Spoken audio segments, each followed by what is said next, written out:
She been in your bedroom, I know that. Feeling her on your skin. Think I don't know where your head's at. Where do I begin? Wrapping your fingers around her. Late at night, drinking. You let it linger, you couldn't quit. I think I'll leave it all behind. Love being the one. I won't waste my time. Fuck it with you. Oh, let me show you how. Find me another. You can't break me down. Under the covers.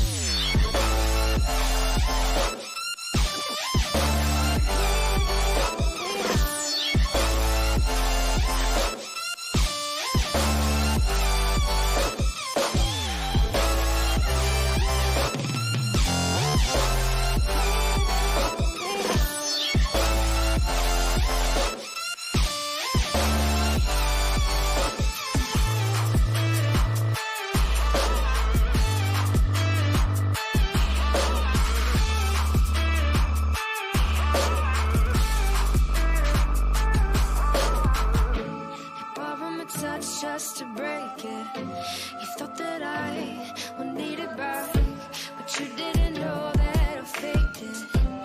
No tears, no heart attack. Leave it all behind. Love being the one. I won't waste my time. Fuck it with you. Oh, let me show you how. Find me another. You can't break me down. Under the covers.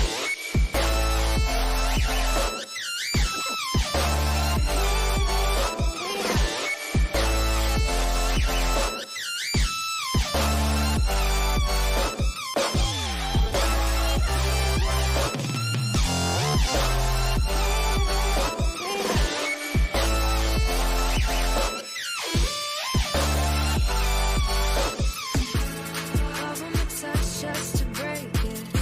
You thought that I would need it back, but you didn't know that I faked it. No tears, no heart attack.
Welcome, ladies and gentlemen, to Joint Collegiate Week as we have another talk show coming in on the CR6 and CEA Siege channels. Today is a little bit different from the talk show you would have seen a couple of days ago, I believe on Thursday. That was a little bit more focused on casting. But today, if you look at the beautiful faces that are joined with me on the screen, we have Spectrum, Headless, and Christian. These are all players that have clawed their way up to the top, up in the NA Pro League, Canadian Pro League, as well as Canadian Challenger League. And they did have their humble beginnings in Collegiate. So I guess the best way to start would be just going through a quick little introduction, saying your name, who you play for, that kind of stuff. So whoever wants to go ahead and take it away can start. I guess I can start. Hi, my name's Headless, everybody. I'm on the CACL team for PDHM Gaming.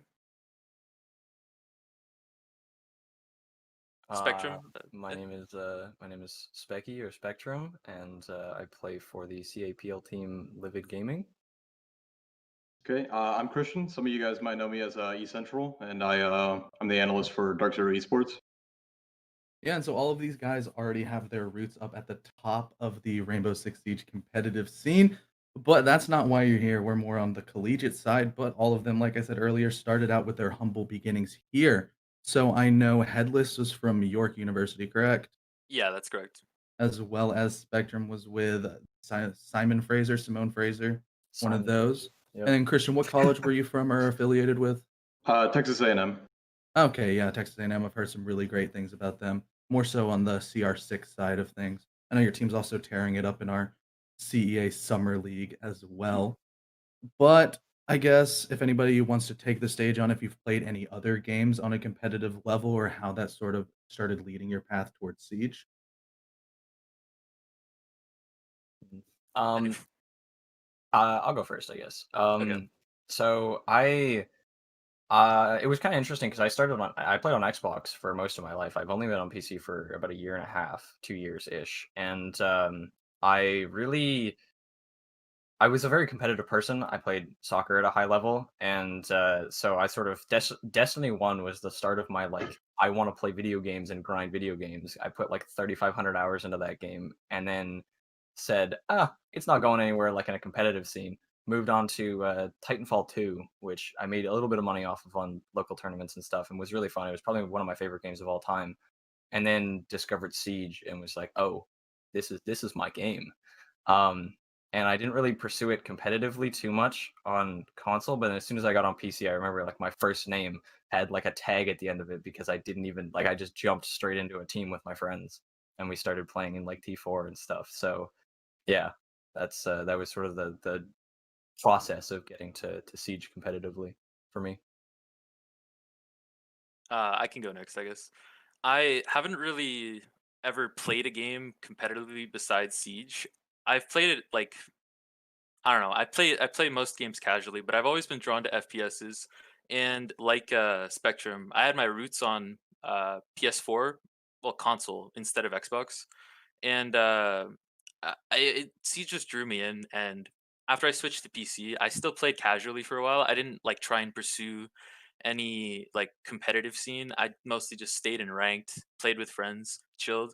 And then recently in the last like year or so, I thought, hey, maybe I want to try comp. And then here we are. Started in collegiate and then went to CACL and hopefully CAPL in the future.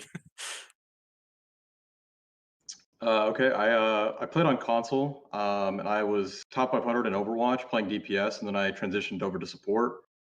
I kind of realized that I couldn't really get anywhere too far on console pretty early on, so I ended up switching over to PC at one point. But then I realized that my skill was not going to transfer nearly as well. So I ended up basically just riding off my game sense for quite a bit. I ended up coaching some teams for some smaller orgs.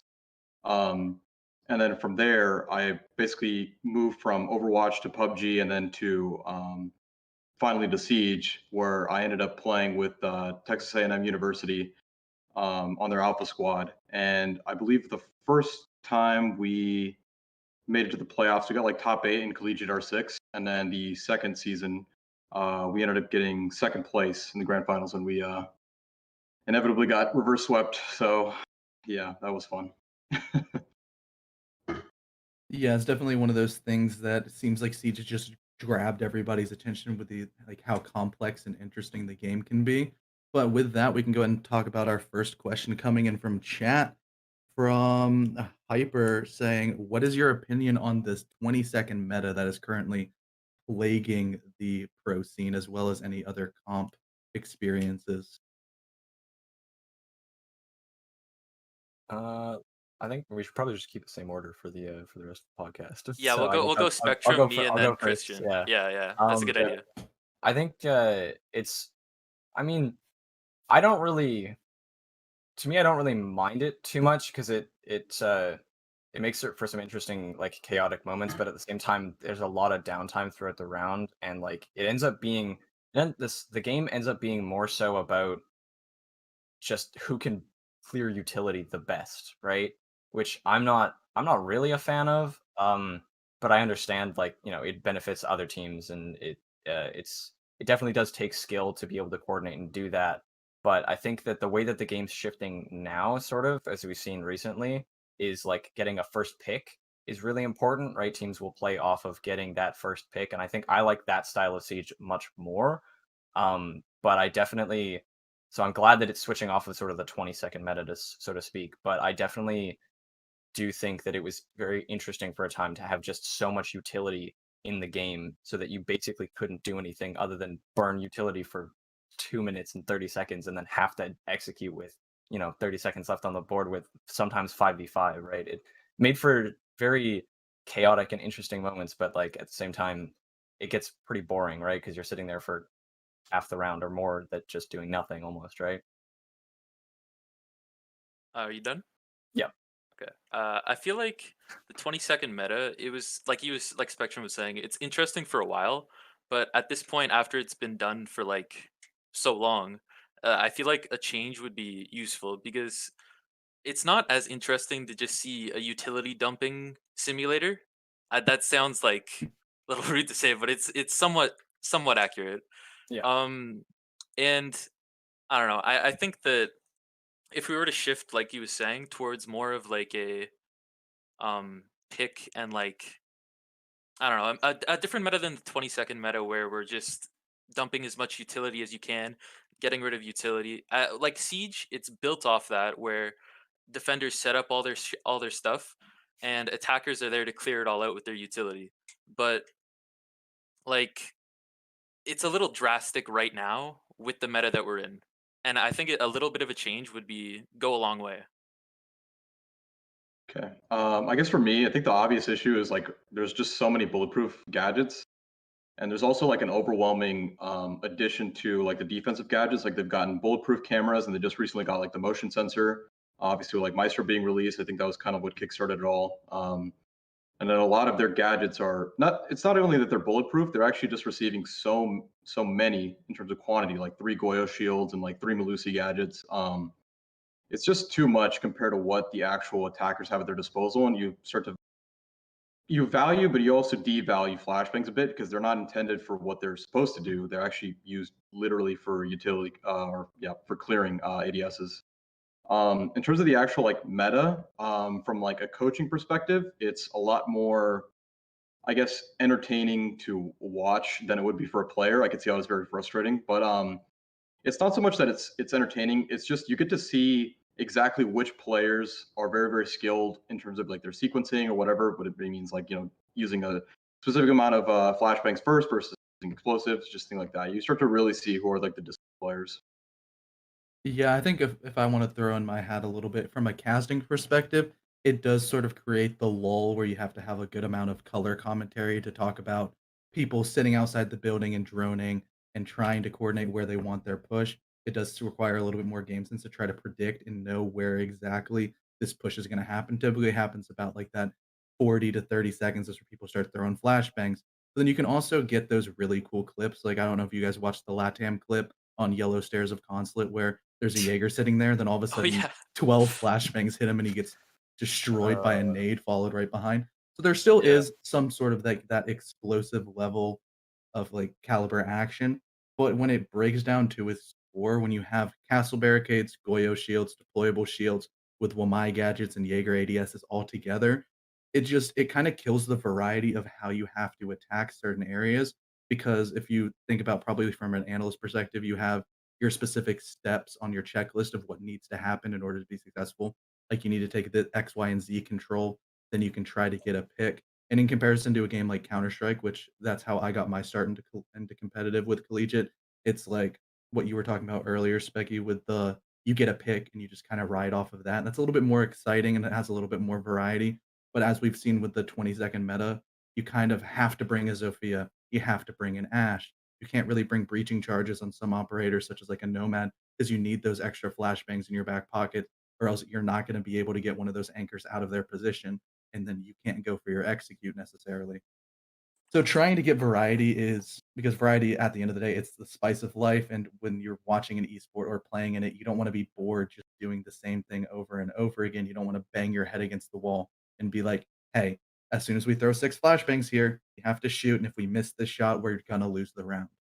But to that certain extent, you still want the high level competitive integrity of when you have your teams working in unison in order to continue that push in. That's where you're seeing those really high level teams excel constantly and being able to produce that sort of coordination at the highest level, at the consistent level, and just continue pushing through is really nice to see. But also, I think with the Echo ban that's currently in pretty much all competitive due to invincible yokai drones. I think that that's helping to build into more of the pick heavy meta that we're seeing. I know Veli tweeted out a couple of days ago, I'm not missing seeing Echo in T1 right now because it's leading to a little bit more exciting things. But with that, I guess, do you guys want to talk about your specific school experiences with your comp and how that sort of helped to mold you as a player, or specifically get your foot in the water, dip your toes in the pool, or jumping all the way into the highest level? Um, so yeah, I SFU was actually sort of the last bit of comp that I got before before actually making it into the Canada division. I started in T3, right? I played on Polar Ace and Born and a couple other teams, and then took a break for about a year, and then showed up at SFU, went to the sort of the club day because my friends dragged me to it, and I like saw the big SFU esports booth. I was like, yes. I went over and immediately it was like, and like I asked, I was like, "Do you guys have a siege team?" And they're like, "Yup." And that was kind of the end of that story. I didn't even have to show up to tryouts. Like I just sent my stats in, and Rowdy, our who's on my team now, he was team captain on SFU, and he was kind of just like, "Yeah, it's okay. You don't have to try out. We'll just take you on the team." And I was like, "Okay." And yeah, it was the tryouts were actually at a local LAN. They just brought the team and like the people they were trying out, and I was there with my teammates, like with just my like pug stack that I brought, and he just sort of watched the footage back and was like, "Yeah, he's good enough. Don't worry about it." So yeah, and it's actually kind of interesting because out of the last CR6 season, the 4 out of the 5 players that we played with are now on my team in the Canada division. So we took the core of that roster and sort of like just moved it over. We're like, yeah, we're just gonna go here now. So a little interesting, but I definitely think that was it like reignited my desire to play Siege competitively in a sense. Yeah. Uh, I agree that your roster switch over that was pretty sick actually. That how you had like your collegiate team basically just switching over and just getting your fifth. Yeah. Um, for myself though, uh, I hadn't really like played Siege competitively that much beforehand, but I found out that my school had a Siege team, and I wasn't really involved with the esports at York previously. Some of my friends were on the Rocket League team, and that's how I actually figured out that we had a Siege team after after I didn't make the tryouts for the Rocket League team. um, and after I got to know the at the time captain of the siege team for Rainbow Six, I noticed that like our team wasn't doing the best at the time because I believe they played one CEA match sorry, one CEA season beforehand, and they didn't do too well. But with the addition of myself and a couple of other players, I think that we what's it called? I think that we improved the roster quite a bit, and we we worked together really well. Like two of us didn't speak English as well as the other ones because they were international students from China, but we I don't know, it just sort of clicked one day.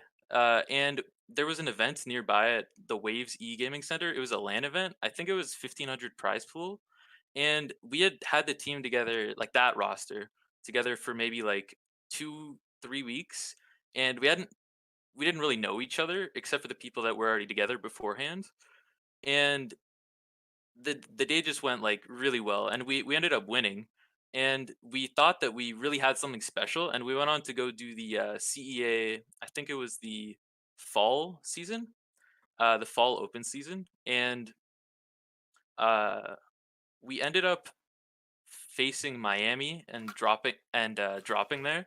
And after that, I took a bit of a break, and I think it was a month or two break from Siege. And one of my teammates from York actually approached me afterwards, and he said, "Hey, these guys saw us at the LAN, and they want to pick us up for their org to try out for CACL and CAPL." And so then after that, we ended up just going along with that, picking up a new fifth because one of our the fifth player for the York team couldn't play in CACL. He didn't meet some of the requirements, like living in Canada anymore.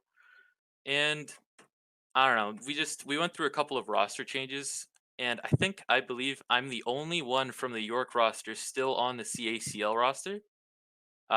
Originally it was all five, or it was 4 out of 5 of us, and yeah, I wouldn't say that we're the best team in the league right now in the CACL league, but I think that we can really contend with the rest of the teams because we got pretty close on the game that we lost to go to the losers bracket. The most recent game, I don't, that one wasn't that good. I don't know if anyone's seen it. I think it's on the Rainbow Six YouTube right now. It was a little rough, but here we are. We're here still to grind and ready to go to the next step. Christian? Yeah, I mean, if you want to talk about rough, you can look at my Oh last yeah, game. I saw that as well. Yeah, we Yeah, don't need to talk about we, that we one. don't need to talk about our last games, bro. It's okay. Yeah, I don't really want to talk about it. Yeah. Yeah, so I guess from my experiences, what got me started in the collegiate siege, we actually didn't have a team. Somebody else, who's kind of come and went. He was the initial captain. He created the team, and he got me together and got a majority of my friends that were on the collegiate or the TMU collegiate team. But initially, I wanted to do intramural. I think it was like baseball or softball at the time, but I had just missed the deadline. I was like, well, I want to do something that like is kind of club based. So I figured the best thing that I could do is kind of join the collegiate siege team and just I guess meet some new friends or whatever. And we weren't really good at first, but I remember our owner is actually an Aggie as well. And he kind of hopped into our Discord and was like, "Hey, like, just, we're looking to scrim you guys. I think it'd be really fun." So we ended up doing that because they were kind of looking for scrim partners at the time. So we hopped into a match with them, and I don't remember exactly how it went. I was busy. I know we probably got creamed. I mean, it was DZ versus the the collegiate team, I guess. So it wasn't pretty. But nonetheless, they ended up inviting us out to the house, and at the same time, before we even scrimmed those guys, I ended up sending in an application for to be their analyst. I know BKN was basically looking for an analyst at the time, so I sent in an application during spring break, and so obviously from the pro league side, that went incredibly well. But yeah, it was basically all inspiring. But that's after that scrim with DZ, there was just some elements of our game that just basically went to the next level. We were able to kind of see what they did and how they did it, and then we also had a conversation with them afterwards, exactly what their methods were, and it immediately translated. Like we immediately went from being kind of like a scrub, collegiate team to all. I mean, we took top 8, which is back then was kind of it was pretty close at the top. There was two really good teams, and then the rest was kind of middle of the pack. But then the season after that, when we really got to apply all those things during the off season, it just you could tell right away. Yeah, you really broke through the ice. There's one thing about like watching Pro League and being like, okay, their gun skill's pretty good. They work well as a team. And then as you go into like more of the analyst side, and I feel like I've gotten to it a little bit more on the casting side. You can appreciate some of the really nuanced factors and the really small things that really make the biggest difference and separate those good teams to the great teams. I guess my story in starting in collegiate is my freshman year, one of my friends was on the CS:GO team, and one of their guys just quit the team, and so I ended up subbing for a couple of games. Did all right. I kind of learned keyboard and mouse on Counter Strike, so I just played the op and clicked, and sometimes people died, sometimes they didn't. But after that, one of my friends was on the NCSU Siege team at the same time I was doing CS:GO, and then he actually transferred and was like, "Yo, you're almost just as good as me. You should go see, maybe play with them a couple of ranked games." And so I started playing with them. We started making our roster. We did pretty well, like our first season. Before that, in CSU, it was just kind of like a jokish team. Like it was just some friends playing together. Then we actually started doing some strats. We would actually scrim and stuff like that. Like we got second place in open, got our way into invite for CEA bracket, and yeah, in getting second place to Akron, where they absolutely smacked us down to the ground and brought our egos down to the dirt because they're actually a pretty good team. Then we got to invite, and the same thing happened again, where we were getting smacked around, ended up having to go to relegations, played against Specky's team. So I guess I can say I lost to a pro league team, and that's why I'm in open of CEA. So I guess we can say that's a good thing as well. But shifting the topic off of that, we have another hot question coming from chat talking about the most recent switch from blacklisted skins such as like Blood Orchid, Ember Rise, and all of those ones just sort of not being allowed and toward a shift of more whitelisted, like you have to run pilot programs or pro league sets. What do you guys necessarily think of that change to the cosmetic side of competitive Siege? By far my favorite change. um, like you have no idea how many times where it's like, if I see somebody and I kill them and I call to my team, I don't know who I just killed, right? Like you're just like I don't know, and then you gotta go check the body and you look at the face, you're like, oh, that was a Sophia, um, but or it's like also I'm colorblind, right? So it's like there are certain maps that are hard for me to play, Villa Cafe, for example. Um, but it makes it even harder when it's like you think people if you see the pictures on Twitter where it's like spot the attacker, right? And it's like with the Ember Eyes, it's like you think that's hard for you. How do you think I feel? Like I can't see them normally. um, but no, I definitely think it's a really good change. I haven't. It definitely kind of makes me a little bit more angry when I play ranked though, because I'm like, this kid's running Ember Eyes. Ah.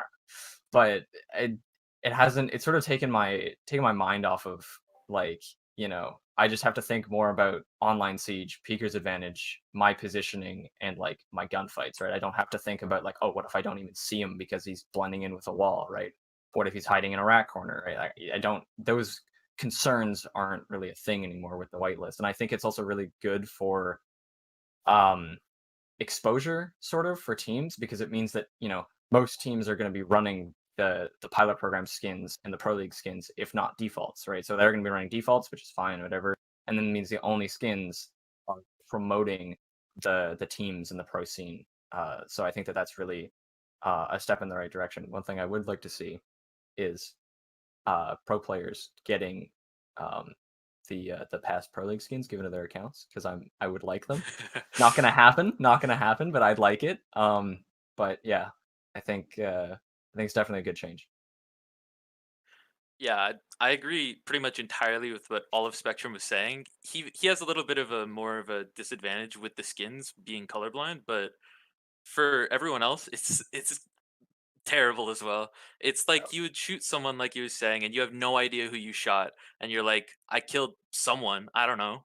Like it is just not a good situation, and I really don't think it's that much of a problem to I know a lot of people were complaining, but I don't think it's that much of a problem just to put all of your skins to default. It doesn't. It's not that much effort, and I know that in one of our CACL games, actually, my teammates still had one of their skins on, not default. It's kind of rough. We had to restart and lost the round. It's sort of like how I think it was NJR It was or Nyx. Nix. Nyx. Sorry, I not would say. NJR. Nix. Yeah, yeah. Nix had to restart a couple times.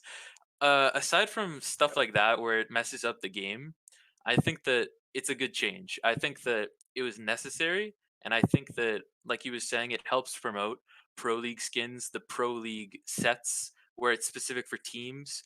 I think it just helps. Just I don't think there's a downside except if you paid money for skins and you're upset that you can't play them anymore.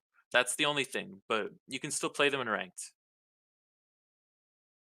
Yeah, I guess you guys covered the main issues. I've seen a few people talk about like why elite skins are banned in Pro League as well. So I guess I'll touch on that a little bit.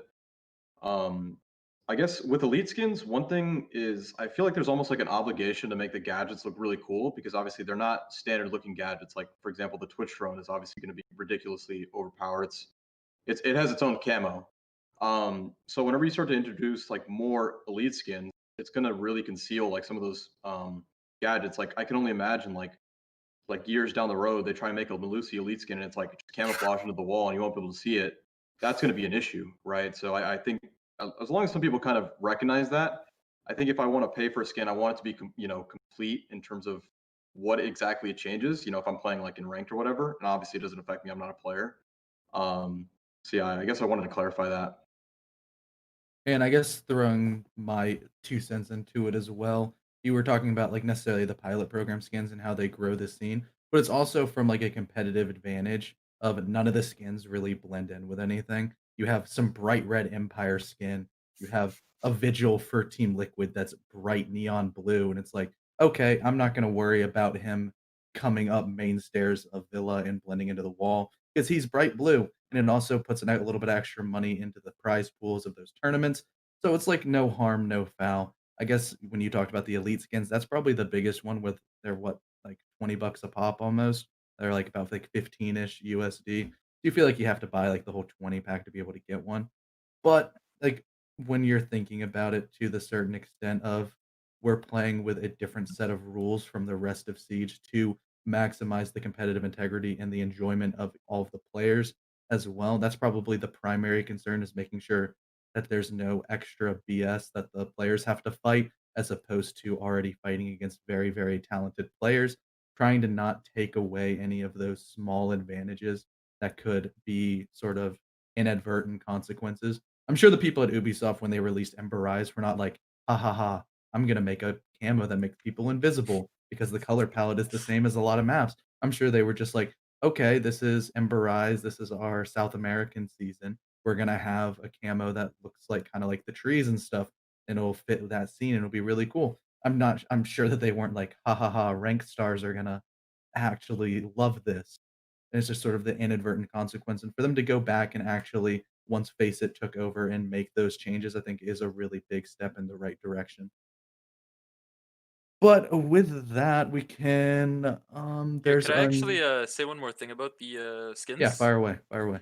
It's just something quick. I think that it probably should have been in the game a while ago, but just assist like a setting to turn all skins off.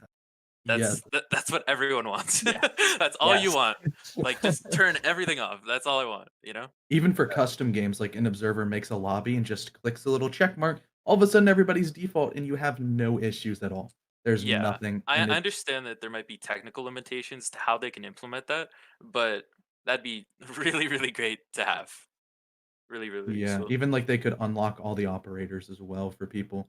So, I think honestly at this point, a lot of people, especially in Collegiate, are like, "I have to buy a whole new account." It feels like so they don't wanna you don't wanna waste the money you had on your skins, and it's like, "Well, I'm just gonna buy the operators I use and just not have to ever deal with possibly forfeiting a round," just like you guys did had to, unfortunately, headless in your game. Don't wanna lose those free rounds because every point does matter.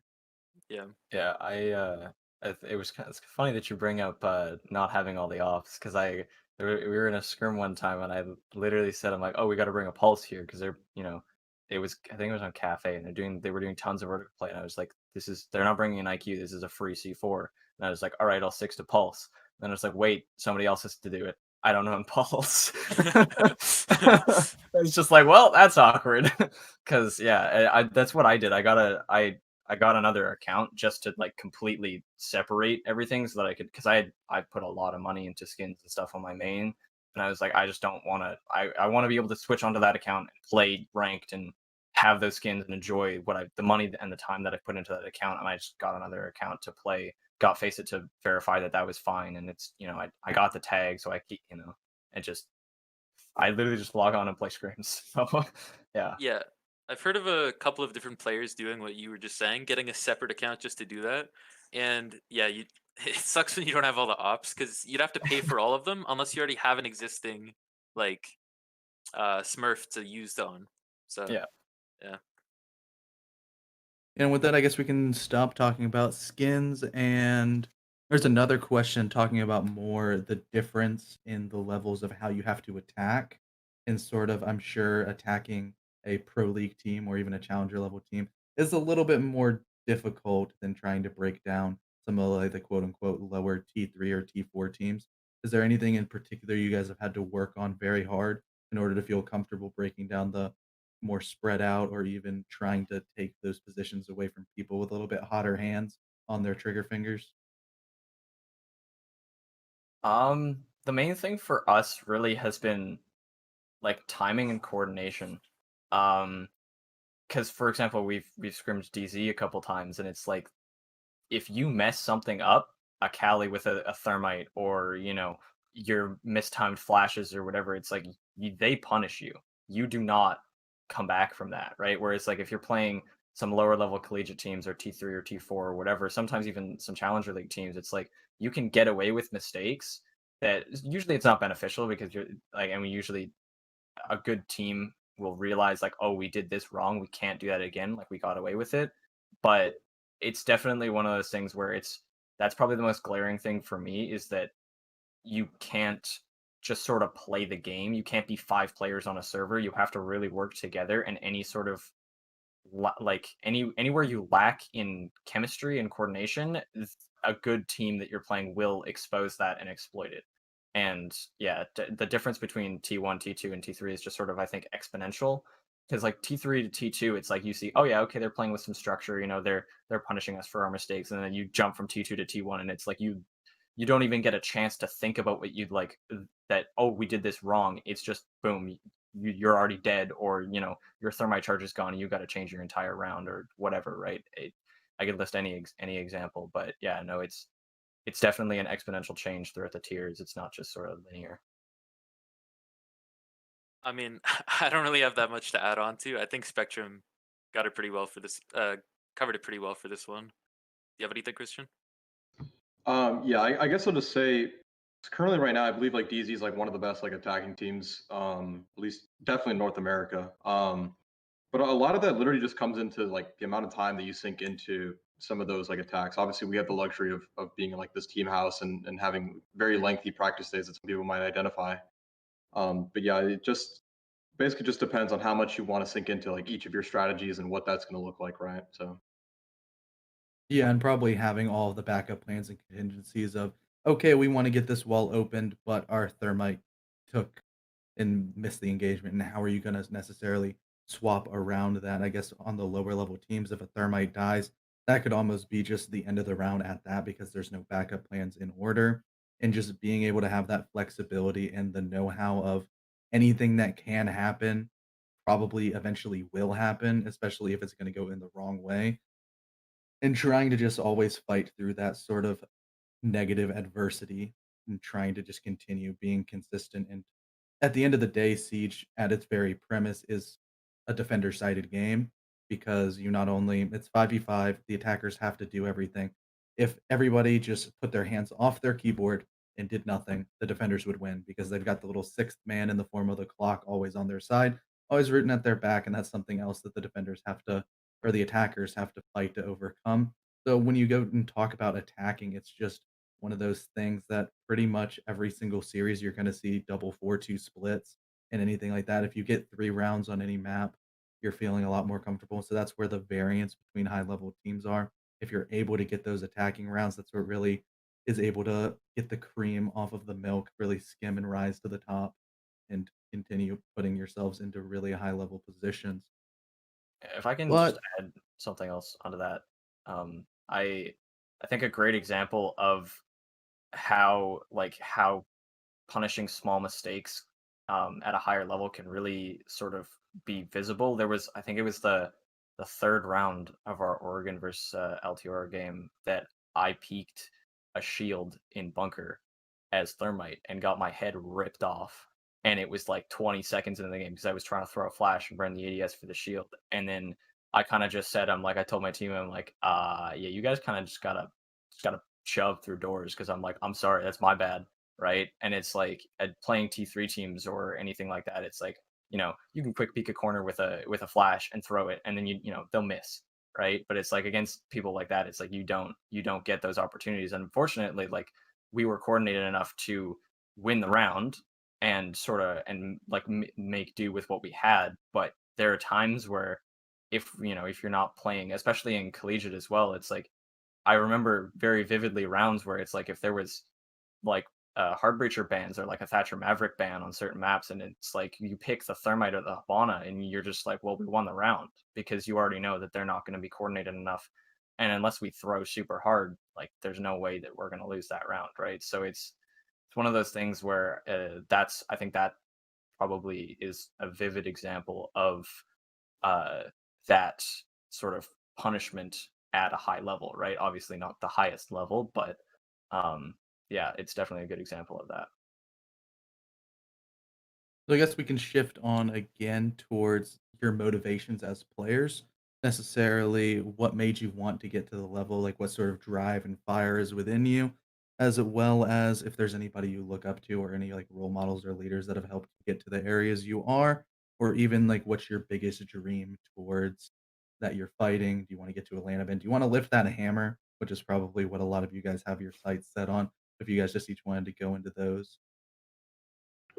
Um, yeah, so I really like I'm a very competitive person, right? I'm I played soccer at a high level for a long time, and I ended up getting a knee injury that caused me to sort of stop because it was just I just my physiotherapist was like, "Yeah, you shouldn't do this anymore," and I was like, "Okay, it's probably not a good idea." And then I sort of said, "Hey, Siege is kind of cool," and I just went in full like I took that in stride, and that sort of like it carried over very well. But and that's probably just always wanting to be better and always wanting to learn. It was something that I was very fortunate through like high level soccer is that I ended up having really good coaches a lot of the time, and they really left an impression on me on how to improve, right? Always be asking questions, always be thinking about how you played, always be thinking about like your positioning and how you could have done something better.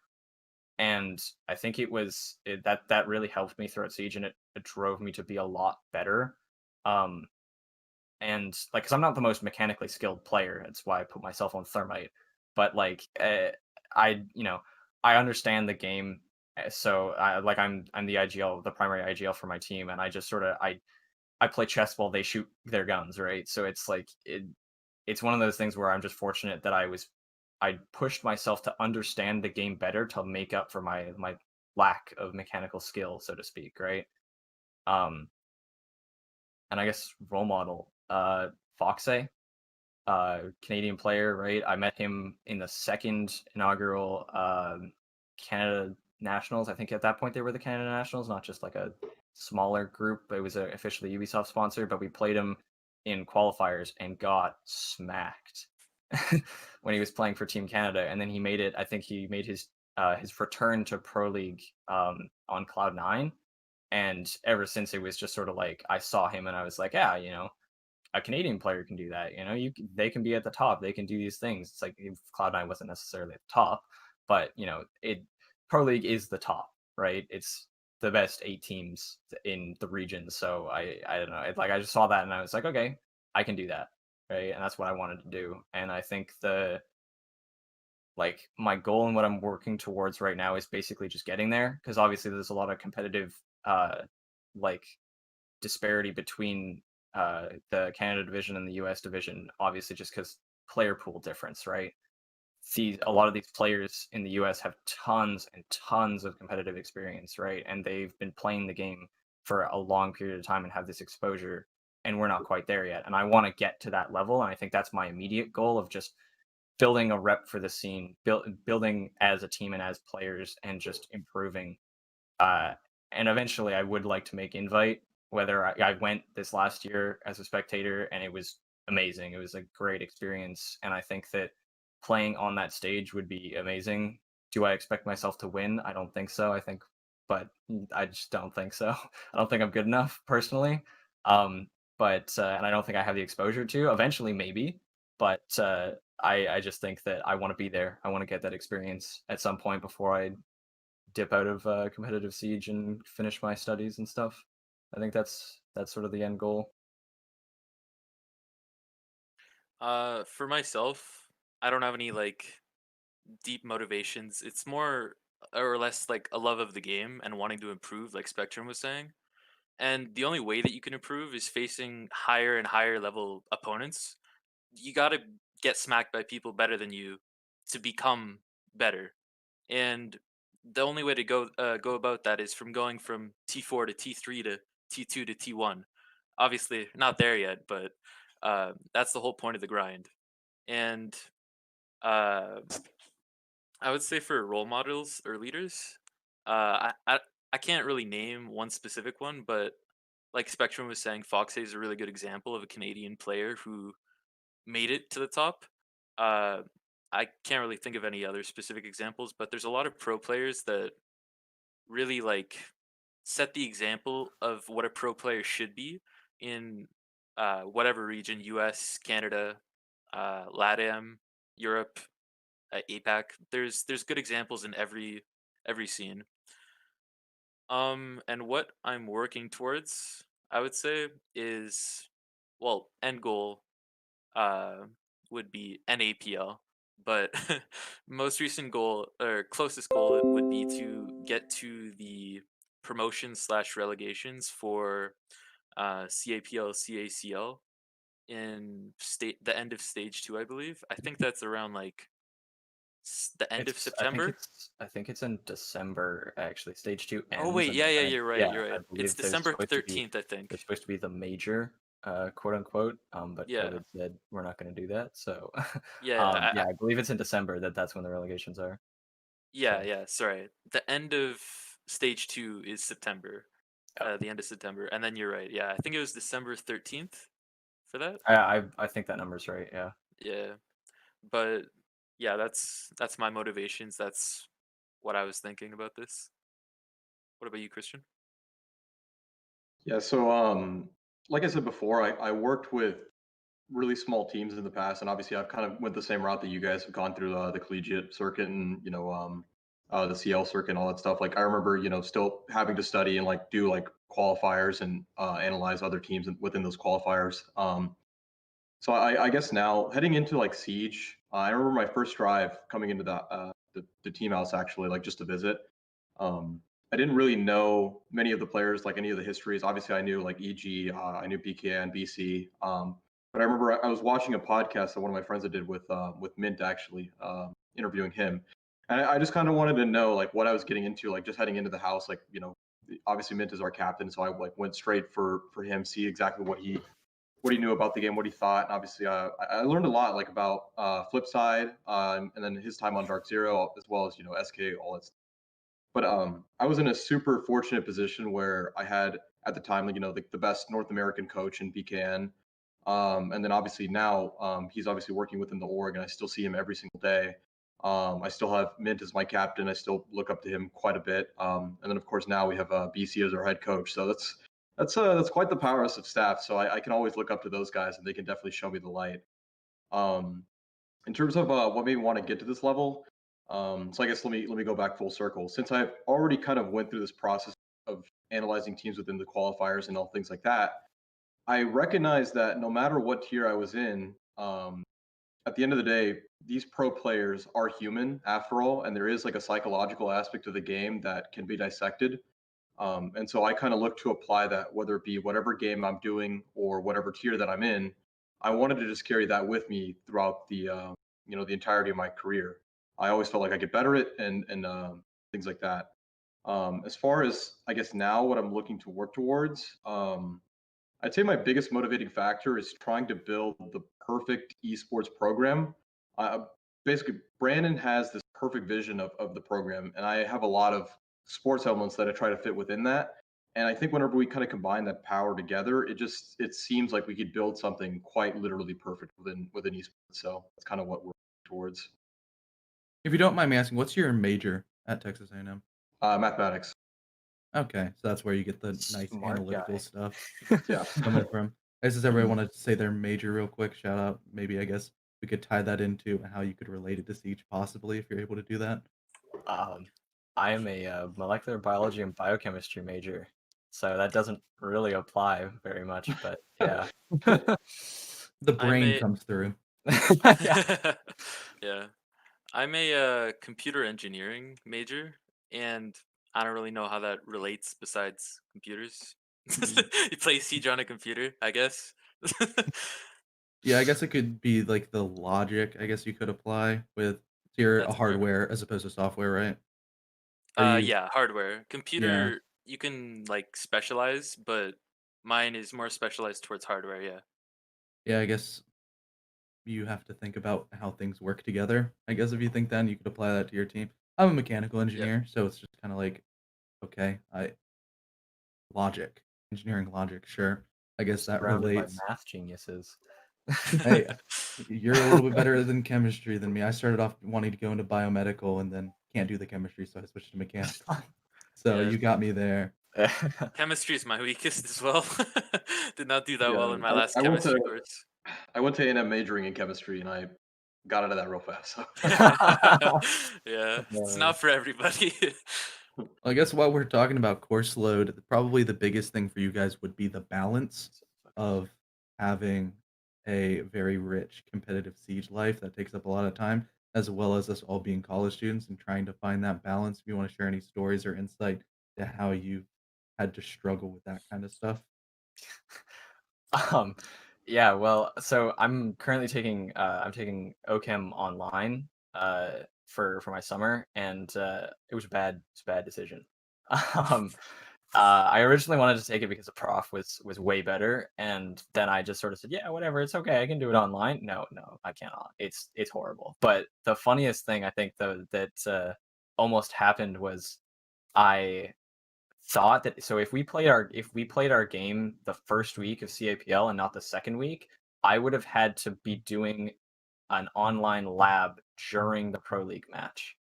Like, because you can't miss any of them. There's only like 6 of them throughout the semester, and they were bi-weekly, and like you can't if you miss one, you fail the course. And I was like, well, that's not good. So I can't just be like, yeah, I got a pro league game for a video game. Can't do that. Because my prof would not understand. He's very old. Um, but yeah, no, I it was that was probably the most recent sort of funny, interesting story. But I definitely think that I like for fall, I'm looking to reduce my course load. I was taking like 4 courses in a lab, 5 courses, and two like I last my last semester I took 4 courses, 2 labs, and the one before that I took 4 courses in a lab, and it was just like it was fine. You know, it's doable. That's on track to complete my my major in 4 years. But I found that if when when I'm splitting my time between a social life, between playing games just as a hobby, between competing, between all of that, it was hard, right? It was hard to sort of keep on track of everything and not give myself burnout. Plus, also, I have a job. I only work part time, but still, it's just another thing to add on top of it. So I think that I'm definitely looking to reduce my course load now that I'm in. I don't want to stop because I don't think that that's good. I want to just sort of keep going and keep refreshing my memory and keep learning. But I want to reduce my course load for sure because I have found that it's especially with online, but even in person, it's very stressful to be paying all of this money to go to school and then having to split your time and seeing either grades slip or seeing your motivation slip or whatever just because you have so much on your plate, right? Yeah, it's just it's kind of tough, but learning experience. So Yeah, I agree with the like idea of balancing your work and your commitment to Siege and all of that. It's I agree that you should uh, I don't know. I think that a reduced course load would be beneficial to you if you were serious about pursuing Siege. And that like I would say that that would only really work if this is what you really really want because it's not worth it to detract from your academic career to pursue a siege career if that's not what you really want like deep down, you know. And I myself went down my program goes, I think it was 6 or 5 courses a semester. That is the normal. And last semester I did 5, and I was playing siege and like playing a bit like on teams, and it wasn't working out well. And I think that going down to 4 or 3 and doing summer for like 4 or 3 as well, I think that that would be a good alternative. This summer, actually, I was taking some courses as well, probability and statistics, and a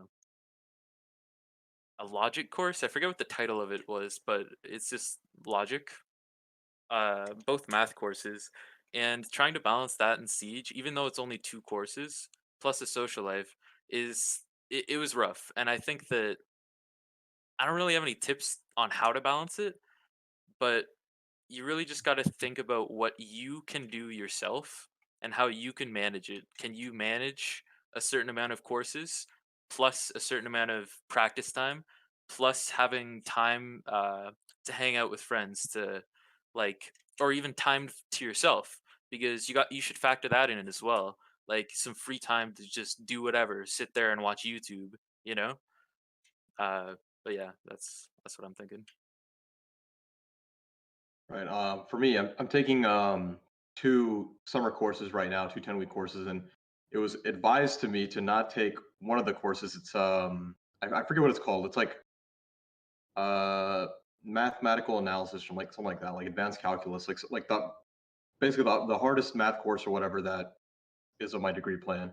So taking that alongside a probability course. I guess I will say in terms of the job here, it feels like I have to give 150% to be fully like invested in the job. However, with school right now, even like I feel like if I were to give 100% like towards Siege, I would still be struggling in one of those aspects, whether it be school or whether it be like just work here with the team. So that's kind of what I have to balance. I guess that's all I got for that. Yeah, it's like sort of building into the principle of if you ever heard in high school, if you were like playing a sport such as Becky was playing soccer, it's like you're a student athlete. I guess if you want to apply the term to athletes in esports as well, it's like the student comes first. At the end of the day, I don't know if there's necessarily as big of a player pool probably watching the stream or listening to it that knows like I'm gonna get to the top and me playing Siege is gonna pay the bills for the rest of my life. I'm not gonna have to do anything else. I'm gonna be salaried. I'm gonna have a contract and all of those things. But it's also like when people go for collegiate, like D1 sports and whatever, it's you still want to get your degree because that's going to be the rest of your life. And you have to also try to prioritize those kind of things with your motivation as well. Sure, you might love Siege, but is it necessarily something you can live the rest of your life on? Like, I like casting, I like doing all of this stuff, but am I going to be an NAL caster like Kixer and Taro that's getting contracted and flown out to Vegas to cast? Probably not. It's at the end of the day kind of a hobby, but I was taking dynamics and a statistics course at the same time while trying to help cast over at ESA doing like 2 or 3 best of 3s every week and doing those classes. And it was not fun. It was definitely rough. It was wake up, be in 2 Zoom calls, grind homework, grind siege and casting, and then rinse and repeat and trying to find where exactly you want to have that level of I want to go to sleep before midnight. So what do I have to do that? I want to go to sleep before 2 a.m. Where do I have to do that? And finding that key balance comes with a lot of scheduling, and it's also going to come from experience. If anybody's coming up into college now, any young players that are coming in trying to get their roots into collegiate, it is definitely not the easiest thing to find, especially because you might just want to throw yourself fully in. I know when I first came into college, having high school experience where classes weren't necessarily that hard and I could get by, didn't have to study, didn't have to do anything like that. Going straight into like 15 or 18 credit hours where if you don't read your chapters on some of the classes, you're not going to do well. You're not going to know what's going on in class. And playing that catch up game is a very difficult position that you don't want to be in. And you really do have to actually plan out your schedule. Even if you go on to an extreme example, going on an hourly schedule of I'm going to set out blocks here of this time I'm going to wake up here, go to breakfast, I go to class here, then I have like 2 hours in between this class. I want to work on homework for my English class during this time on Mondays. Then on Tuesdays I have a 3-hour block here. Let's have it if I have a calculus assignment, let's just do that. Getting any sort of planning like that is definitely very beneficial. I'm sure that that directly can apply to Siege as well. Having those carved out time blocks and not really trying to overspread yourself to all of these different commitments that collegiate people have to try to spread in, as well as like each of you guys touched up on having time for yourself. Because if you're just completely run down all the time, mental health is a gigantic factor that you need to always have in the back of your head. Because especially with how stressful everything is in life at this current moment, you really do need to make sure that you're always at a good place in the old noggin. Yeah, I don't know if people realize how much I guess work. Like I think my teammates are in chat maybe, and they were actually giving me a little bit of flack that like they haven't seen me in like 2 weeks or I haven't left my room in 2 weeks. But yeah, I just don't think people will realize exactly what that entails, like balancing school with Siege. Yeah, it's something easier said than done. It's like, oh yes, just find balance. A little bit harder to do than you Hmm. think. Yeah, for a lot of things, let's say you have like 5 things going on in your life. Let's say siege, school, social life, personal stuff, and sleep. You can't you can't get them all perfect. You're gonna Yeah. lack in one of them. That's You can't put all your attention into every single little bit of every single one of them. Something is Y- gonna end up lacking at the end. For me, it's always sleep. Sleep always lacks. Yeah. Well, we went ahead and already touched on a little bit of the differences between your steps up from collegiate to the higher levels. I guess we could go a little bit more in depth of what necessarily was the most drastic difference you've noticed. Like what really slapped you in the face and surprised you as you took a step up. Uh Practicing. Throughout collegiate, we kind of like we only prepped for a few teams, Akron to name one, right? We didn't do a lot of prep. We kind of just showed up and played for our matches. Um and then going into qualifiers, like starting to scrim for qualifiers and putting in these extra hours, it was like, you know, we only scrim 4 times a week or so because, you know, everyone's got work and everyone's got other commitments and it's kind of all that we can fit in, which is unfortunate, right? But that's just life. And I think that it's one of those things where even putting in that amount of time and realizing how much time you have to put in is like, because you know, you always realize you're like, oh, if you're at the top, you got to practice so much. You got to, you know, you got to always be practicing. You got to be always trying to improve your game. But it's like until you're there, you don't actually sort of get the wake up call of like, oh wow, like if you miss 2 or 3 days and then come back to practice, you realize just how much you actually miss. And it's one of those things that I'm looking forward to, of this, like, of our scene growing in the Canada division, because it means, you know, more money into the scene. It means more dedicated orgs. It means like it just means improvement for everybody, right? Because it's like if the better that the conditions are for the players, the better they'll play, right? And I think I envy a lot. I envy Dark Zero a lot, really, because it's like I watched the new like documentary series. The It's like I see that and I see the team house and I see the environment and I'm like, what? Like I couldn't even imagine, right? And it's crazy how like what the top like looks like, and it's just that's probably the biggest difference, is just the how much effort people have to put into to stay at the top and to, you know, to grind.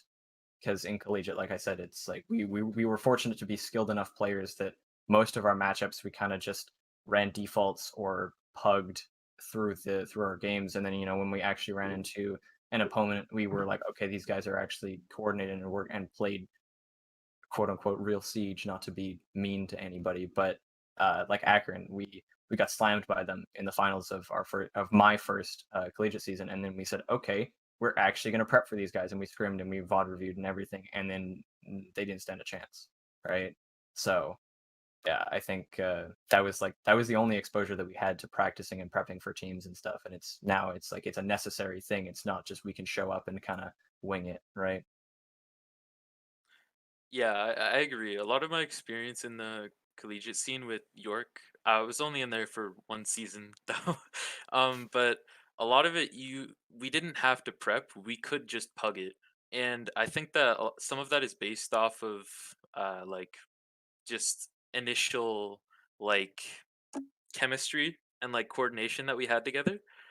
But like I find that in uh, CACL, for us at least, that you have to practice a bit to verse the teams. Like Spectrum was saying, like sort of playing like real Siege. You know, like that's a weird way to put it, but Siege that's coordinated and structured around strats and reviewing, and not just running in there and like knowing the general default and like how to do things like generally, like more specific things to like target specific strats, to counter specific strats. Um, and I think that like for our practices, at least, I actually have my schedule open right now. Currently, because of like people's obligations, like people's scheduling themselves, I think we have, I think it's 2 dry run days, 3 scrim days, and 2 days off. And what's it called? those dry run days, we specifically just go through strats, go through VOD review, and generally talk about the day before, uh, where we scrimmed, or the day, like the next day, what we're going to be doing and what we're going to be improving from the last time. And then the scrims, just regular structured 3 map scrims. And then I think the day off is important as well because of the whole balance thing that we were talking about in the last topic. Uh, but yeah, I think that there's a big difference between collegiate and higher level of play in the amount of prep that you have to do for other teams. Right. I guess one thing to touch on is you obviously mentioned the amount of resources that we have here. I do think that there's a little bit of maintenance that teams don't really realize what they can do to improve, regardless of like having a team house, like doing things that are a little bit more tangible. And scouting is one of those things. Obviously something that you guys touched on, prep work. That was something that turned around our season at A&M. Was I remember in the playoffs, I believe that was top 8, which is what we had just achieved last season. So now we needed to move even further from that. There was a team that we were facing at the time, which I don't remember exactly which wasn't, but we kind of knew their play style. We watched so many of their games. We actually did that for every team heading into the playoffs. We scouted every team. We understood their play style, their strategies, what they like to do. And teams, I mean, one thing that you could take advantage of at the lower tiers is that teams really don't have the ability to create new strats or kind of diversify their play. It's pretty standardized, and you know exactly what to expect when you see it once. Obviously, now when you face teams like SSG or whatever, they're not exactly going to hit you with the same thing twice. So that's something that you kind of have to watch out for.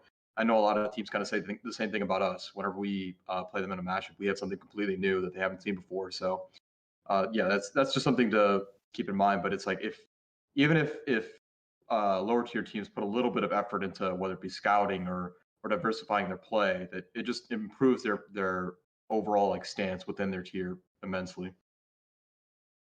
Yeah, it's one of those things that it's you aren't gonna understand fully to the extent of how stretched out for time you are. And it's like you also aren't gonna know until you're there. Like you said, it's like you can just kind of fly by the seat of your pants all the way through collegiate if you have enough raw mechanical skill. Then when you meet other people that have the raw mechanical skill that also have the game sense and the knowledge and the structure, it's just gonna kinda surprise you a little bit and cause you to have to really elevate your game to the next level, and with that, you also put in the necessary time in order to build yourself up to that. But we also had another question in chat for more individual practice. Is there anything you guys necessarily do for mechanical aim? Probably more towards the 2 players. Anything you use, maybe like Kovac, a lot of T-Hunt, any of those kind of things to help you out? Um, Maybe this is why I suck at the game, but I don't do like any outside like aim training other than in Siege. I T hunt, right? Like I feel that it's much more valuable to get like in engine in game like practice with how everything sort of feels when you're actually playing the game. Um, I think that's much more valuable. And also like there have been nights where it's like I'm sitting there, I'm like, I can't sleep. I'm gonna go T hunt, and I just crank music and T hunt for hours and on hours on hours, and it's just something I do like mindlessly, and it builds muscle memory, and it's something that's really. I also spent like a week or so fine tuning my sense and changing like my multiplier to get like I play like 83, 83, 83, which ends up being somewhere around like 99 on regular, but I play with a weird multiplier. So, but I fine tuned it just specifically to like my mouse pad to my mouse and everything. So it's comfortable for me. And that's like the most, like I don't know. I do that. I T hunt, right? I've been playing on the same sense for a year now. And it's just, I feel like if you switch up a lot, it's not really the best thing to do. But at the same time, like just get used to playing in game is mainly what I focus on, right? Because it's like if I wanted to go play, I know a lot of my friends play Osu, right? And it builds their sort of their tracking and their reaction time, and I just never really understood it. Like I get it, it's practice, of course, but I would much rather put that extra time into actually like into Siege, right? Like tea hunting specifically, or even just like tea hunting is kind of weird because it's technically on land because it's not a server. So a lot of the times I will just like I'll tea hunt for an hour and then I'll go play unranked for an hour and I'll just like I won't play to win. I'll play to practice online Siege, right? Because I can't remember who tweeted. I think it was Skies. He tweeted out like a clip from the match where he was holding an angle on Clubhouse and died without even seeing the person. And it's just like, what are you going to do about that, right? That's just online Siege, and it's tough. But it's like there's the big difference between like tea hunting for 3 hours and then going, even in a casual and then being like, wow, this feels so much different because it does. So I think that most of my time does sink into Siege specifically and nothing else. Yeah. I think that what he was saying about playing and practicing in engine is really important. And things like Kovacs and other aim trainers can try and simulate it, but they won't really get it exact how it feels to play in Siege. Even like the changes in FPS when you're moving, when you're playing, the movement of the game, leaning, they can't get it perfect. And actually playing in engine is really useful. But as for like aim trainers myself, I do use an aim trainer. It's not a paid one; it's a free one, and it's not the best. But I think that it doesn't help my aim so much as it helps my arm warm up to like what to like playing. Like I use T Hunt to actually practice my siege aim, but I use the aim trainer to warm up my arm to practice. It sounds weird, but it's like the warm up to the warm up almost, you know? And uh the aim trainer, it's a browser actually. It's pretty bad. It's pretty bad. It's called Aiming Pro. It's in my bookmarks. I just looked it up. It's if you try it, it's not the best. It has some FPS issues sometimes, but I like it.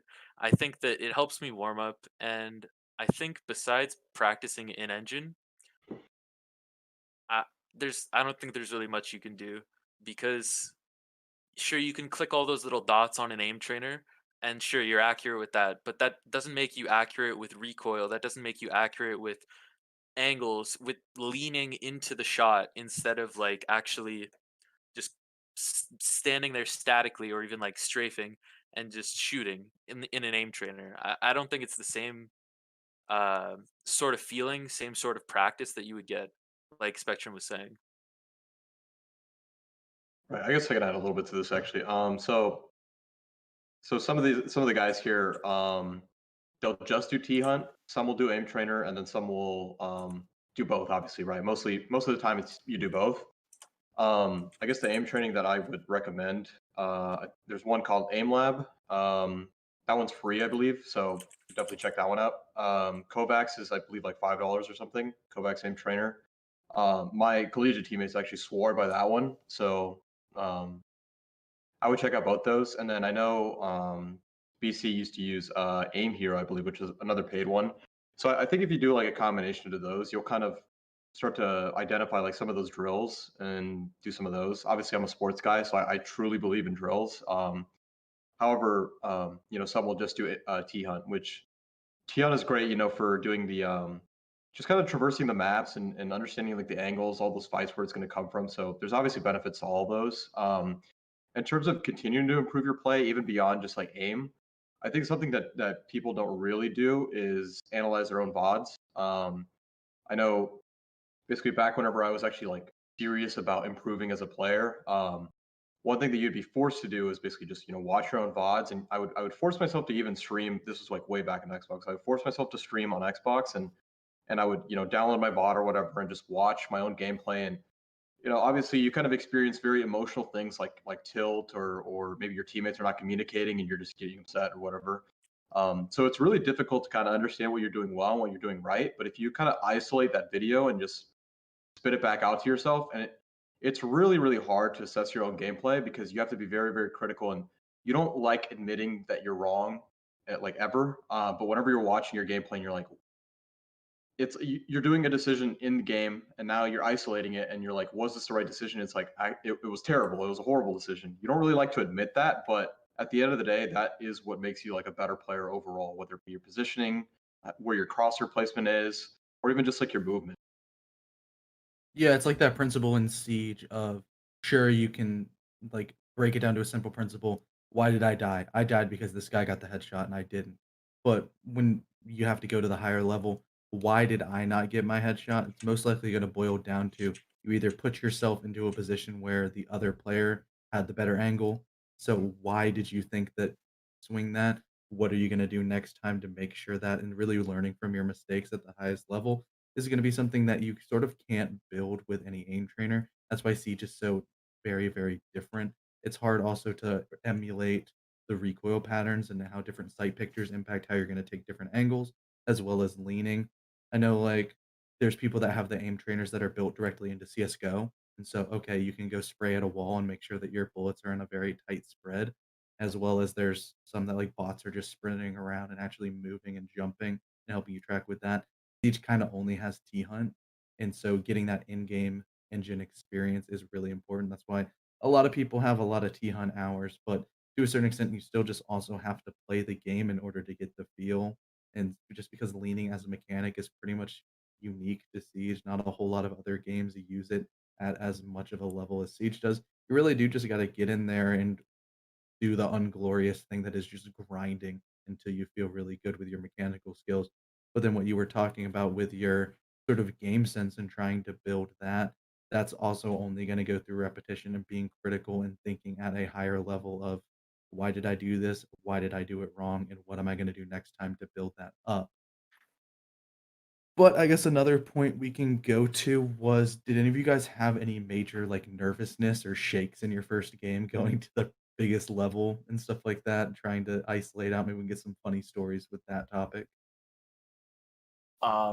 Yeah, for sure. I throughout qualifiers, it wasn't like there wasn't a lot of stress, right? Because we were just like, ah, whatever, we're just doing it, right? But we showed up in the team speak on the server for our first match on Oregon against LTR, and I was just like, I I was like speechless, and it's like it's really hard for me because um I'm a very emotional player, right? Like, and it's something that I have to work on a lot, and have been working on a lot. But as the IGL, it's like I've noticed that there are times when it's like my mental will get to me and affect, like, not necessarily my gameplay, but more so my comms and my ability to play chess, right? But and we so for a specific example, our warm up scrim before the LTR match was on Oregon, and we got slammed, like smacked. We played a Mexican division team, and we just got destroyed. Like, they were pulling in things that we had never seen before, and my teammates said that it didn't really affect them, but for me, it's like I felt like I wasn't adapting enough. I felt like I wasn't controlling the team enough, and I wasn't doing a good enough job, and so I was down on myself going into that match, which is obviously, like, it showed. We didn't play that individually. We didn't play that great. Omega had a great performance on 60 hertz, might I add. Um, 60 hertz playing Cali, like, come on. But no, I think that the vibes were definitely off because a lot of people were, for the first few rounds, we were kind of nervous, but we kind of got over it, and it was just like there was just a we were all kind of out of sync, is what the main thing. It wasn't necessarily nerves. It was more so, um, like, we just kind of we hadn't been put under the pressure of actually being in, like, on the server in a map, right? So, and I think that we had tried to do that before because, obviously playing structured 6-6 scrims, you play 6 rounds on either side no matter what. And I think that we had tried for a bit to get, like, match day style scrims to put ourselves under that pressure, and it worked for a while. Like, we were feeling really confident, and then we started to get actual, like, grind and practice in for like just practicing strats and practicing maps and etc. And we stopped doing match day scrims, and I think that really would have helped us going into that first match. But yeah, I think it was nerves for a bit, and then just, like, lack of experience for the rest of it, I would say. Yeah, I I sort of had a similar feeling when we first joined the TeamSpeak server on the first game day of CACL. It was CAPL for Spectrum, but um, I'd never used TeamSpeak before, and I know a lot of my teammates had never used TeamSpeak. We usually just stuck to Discord, even though TeamSpeak's better. um, and what's it called? It was a new environment. It was weird, and we had a lot of pressure on us because we were facing a team that there was actually a poll. There's a Rainbow Six CL Twitter account, the unofficial account, and there was a poll, and it said, "Who do you think is going to win? This team or this team? Like my team or the other team, Valor's, right?" And I think, or no, it wasn't a poll beforehand. It was a poll afterwards, and it was which were you most surprised by? That's what it was. And there were four options. Which win were you most surprised by? And I think we had 50% of the votes out of the four options, and it really like brought into a sort of more nervousness for the next one even, that like we have to sort of like keep it up, or else I don't know, or else we'll keep that sort of reputation, you know? Because people knew who the other teams were and they didn't really know who we were. And uh sort of like making your first like couple games into the scene, it it's nervous. You get nervous because this is what you're showing people that you are. This is their first impression of you. And uh I don't know. Yeah, it gives you a bit of nervousness when you first start. But I think that in our most recent game, which was not the best performance, I think that a lot of us sort of had the shakes a bit. You know, we weren't performing. I think we just got more nervous after the game started progressing because I'm pretty sure on we brought it back pretty close. I think it was like 7-5 final score, but it was also on Oregon. Uh, I think we were down 5-1 on defense. And it's hard to come back from that because you get that nervousness. They only need two more rounds to close it out. And we started to bring it back, but that nervousness just keeps building and building and building. And you can't really shake it until you've cleared the map. But yeah, that's my take on it. I guess for me, so if anybody is from Collegiate R6 watching, obviously they kind of see me like just cast from my bedroom or whatever. But I guess the first event that I went to was Rally, and I just remember, I was with my team, so I was pretty relaxed in that environment. But I remember going down like this like escalator into like the players lobby, and it's just like, oh look, there's Empire, there's like all these teams or whatever, and it's just like, holy crap, I'm I'm standing next to Empire or whatever, next to Shaz, next to Sua, like the biggest names in Siege possible. But it wasn't even nervousness. It was as soon as I arrived, I was like, I'm here. Like I'm actually just I'm alongside the rest of like the pro league, the global pro league, some of the best teams in the world. So I think once you kind of put things into perspective, like as you're just like continuing to ascend, and like you guys are obviously in Canadian Pro League and Canadian like Challenger League, like that's not an easy feat, right? You had to grind your way through the process and kind of get to where you were. So I think you guys could definitely be more like more confident in your play as well. Like I'm sure you guys feel awesome, just being in the spots that you're in. But yeah, you kind of get over nerves pretty fast. I remember the first time that I ended up coming to the house here is it was a little daunting. First of all, like BKN he's 6 foot 6'2", 6'4", whatever. He was just huge. He was bigger than I was expecting him to be. At the time, Jarvis is on the team, and he's also extremely tall. He's like 6'4". It was just like I was just looking up like this. So that was pretty intimidating. But you kind of just realize like you're just along for the ride, right? Yeah, it's like everybody's human at the end of the day. Like you might be meeting your quote unquote idols and people you look up to, but you might not necessarily have to physically look up to them unless they're 6'4", like you had to. But They were huge. yeah, everybody's human and everybody is in this exact same position as you. They're also sitting at their computers about to play the same game you're in. And that's exactly is where like the mental aspect of Siege is. I think that's one of the coolest things about the game is it isn't just necessarily mechanical skill. It's one of those things that sure you might have better aim than the person, but you can still win gunfights if you're confident enough in how you're setting yourselves up and being a lot more intelligent. And I guess nerves really can really factor into that as also like what you said earlier when you were down 5-1 on Oregon. It's like having your backs against the wall is either you're gonna crumble, or one of my favorite phrases is "pressure makes diamonds," because that's also not only, like, the typical saying, but I guess you're gonna be under pressure if you're trying on your ranked grind to hit diamond rank and really prove yourself that way. But with those sort of things, like trying to get over the initial nerves, I think my first cast, I was a little bit nervous, but I had Loaf, who I think is in chat. Wonderful, wonderful woman there to, right after the cast, rip me apart a little bit and tell me exactly what I did wrong, but in a constructive way that did help. But just trying to continue pushing through any sort of nerves you have, it's just sort of realizing that it's not as daunting of a task as you might have initially thought, and just you do eventually get over it, and going to the highest stage and being able to get over that is a feat in itself. So, definitely big ups to all of you guys for continuing through with that. But I guess we can go to another question. There's one specifically for you, Christian, of what advice would you want to give somebody that wants to go into the T1, T2 analyst scene? Is there any like specific tips or tricks you would do with their networking or how to prove themselves? Yeah, for me, whenever I started doing analysis work for a siege team, it was a small org and a small team. Hadn't even made Challenger League yet. But it was mostly just about like showing dedication, I guess. Like back then, all I did was create like some spreadsheets for a team tracking like their stats and stuff. Um, and at from there, it kind of improved into like, okay, like now we want you like as a coach or whatever, and then continue to advance from there.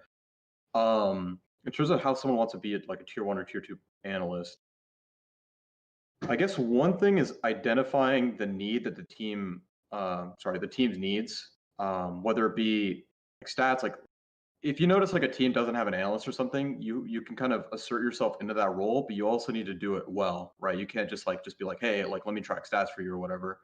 You kind of have to know going into it what is going to help a team and what is not. Um, I think I see another. Yeah, there's another question about like networking or whatever.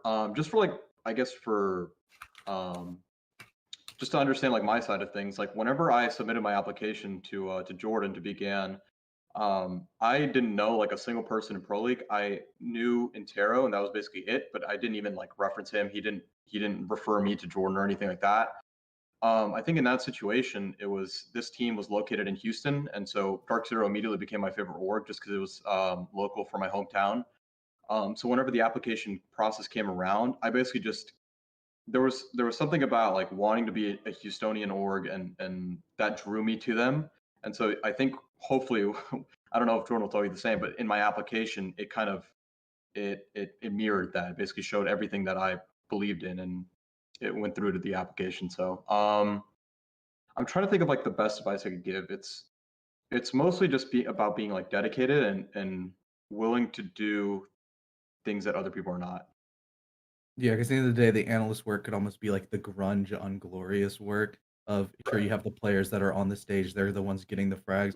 You're sort of like the back supporting cast, the behind the scenes that not Yeah, necessarily everybody wants to do, but if you're it's good definitely at it, about like being it was sorry. It's definitely about being flexible as well because on my time on the team, like I've been here for like 1.5 years, and some people might like look at like Dark Zero. We've had a lot of like roster turnover or whatever, and be like, okay, why is like he's still standing?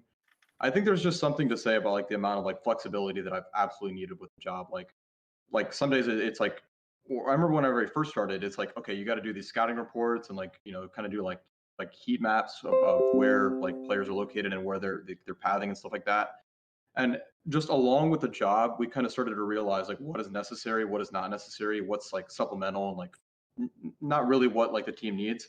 It's just about growing with the team, and I've kind of done that every step of the way. And like now we're like at this even bigger task where I had to grow once more, kind of transitioning from part time to full time. And it's literally just like being up for the job. It's like I just gotta do that stuff. Super flexible. yeah, and I guess we can flip that also onto the player side as well. Is there any like glaringly obvious or big tips that you guys had in specifics to trying to get to where you are, as well as maybe trying to find the right group of people, maybe after that transition to trying to get noticed by something like an org or anything like that if you have a pre-existing team that's trying to rise up and have any sort of backing to help that? Sorry, I'm reading the chat, so like people are like critiquing me, something like that. Talking about my Yeah, your cam, you got Thanos snapped. You were very Is it OBS, and you fixed just now? had some. Yeah, it's all good now. You're all good. Okay. Can you repeat the question? Sorry. I was saying, like, just flipping the question to the player side of any Okay. tips for them as well. Maybe, like, how did you guys find, if there's any tips for them, any avenues that you know specifically to maybe find a group of 5 people that are similarly minded, or even how you guys got noticed by orgs or anything like that? Yeah, I think probably my biggest thing is like I if you've ever run into me in ranked, you know that I have quite a bit of an ego on me, and like I don't really I it's kind of it's almost like it's more sort of like a persona. Like I don't try to be, uh, I don't try to specifically ego people and talk shit. Oh, sorry, um, all the time. But like, it's just something that I like. It's I'm competitive, right? Like I would be chirping at people and when I'm playing soccer on the field, I would be chirping at them all the time, and like they know. It's just it. I would go congratulate them afterwards because if they played a great game, like it's not that I'm like a hateful person. It's just it's just talk, right? And I think that the biggest difference is be humble, right? A lot of people get be like, oh, they have if as soon as they get the taste of spotlight or any sort of large following, ego will follow, right? And I think with finding an org with either for our situation, we had to reach out a lot, right? We had a couple people come to us, but we had to reach out a lot for our cases, and it was a lot of just like uh humbling, right? Just being like, hey, this is us, this is what we have achieved, we're looking for this, we're willing, this is our greatest strengths, this is what we feel like we're trying to improve on now, we would love the support, blah blah blah, like just all the regular talk, so I think that just the sort of the humbling is a big difference. You have to make sure that you stay very level headed and stay, um I don't know, being sort of like realistic with yourself, right? Because you can't just go in and be and messes at SSG and be like, yo, we're a new team, we have more young talent than all of your players, pick us up, right? It's not gonna be something like that. And I think sort of like as you network and as you gain a following and as you gain exposure, it's all about like how you handle it. So, because anybody can, not anybody, but a lot of people are talented enough mechanically to you know play against a lot of these top people. But the difference is whether you can work with your teammates, whether you can work with staff, whether you can whether you can be a what's the word, whether you can be a professional and presentable person, right? So I think that's the biggest thing to work on is just sort of take a step back and look at yourself and be like, would I be proud of seeing myself say these things and do these things in X amount of time, right? You always gotta think of your image from a third party perspective, I think is the most important thing for up and coming like people looking for orgs, looking for exposure, etc. Yeah, what Spectrum went through is pretty accurate, and I don't have too much to add on to it, but something that I was thinking about while he was talking was that yeah, from a third party perspective, you have to think about how they see you, how your reputation in the community is, and you have to network a bit to like uh make sure that you're sort of known, I guess is the word. I guess you could say it, because uh, uh, an org wouldn't just straight up just pick you up. You could say, "Hey, me and my friends, we're all champs. We're really good players. We beat like this team in a scrim. We're really good at ranked or something like that." Like, but if you have nothing to prove that you can be good in a comp setting, then they're not going to want to pick you up. Like he was saying, you can't just walk up to SSG and be like, "Hey, we're really talented young gunners. You want to pick us up?"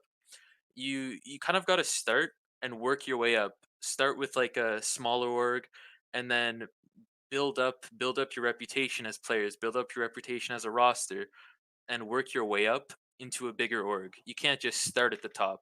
You got to like grind as much as you're grinding in Siege to become better.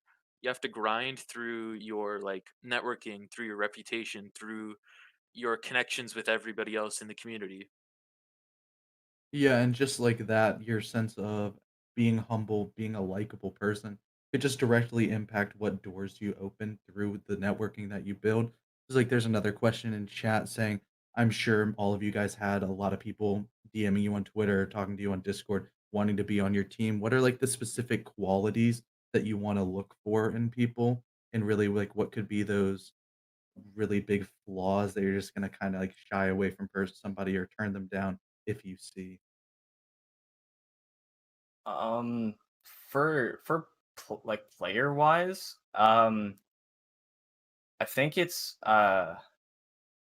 Canadian on the 6 on 6 podcast basically nailed it, saying like willingness to to improve and to learn, right? Like he said, the reason why False is such a good player is because he is always trying to improve and he's always trying to he's always asking questions on how he can be better.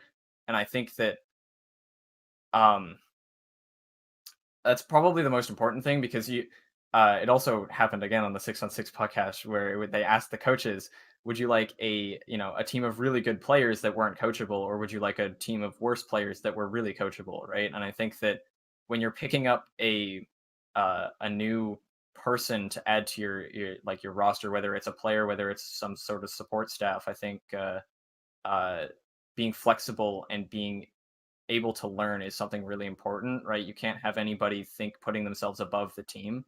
Um, which and I think being open to communicate as well, right? Like the biggest issue we've had on our team, for example, is sort of being like down to earth and real with each other, right? Like we're all human. We realize we make mistakes and we literally have a channel in our Discord where everybody after every scrim posts what like their thoughts about themselves and the rest of the team, and it's not meant to, whether it's positive or negative, it's not meant to sort of just dog on your teammates, right? Like I wouldn't give anything to I would give anything for my teammates. Like they're amazing. I appreciate all the time that they give into everything, but it's like the way that we get better is as a unit, and how like that sort of willingness to be open to communicate to improve is something that I personally think is the most important factor, right? I would much rather take uh a worse mechanically skilled player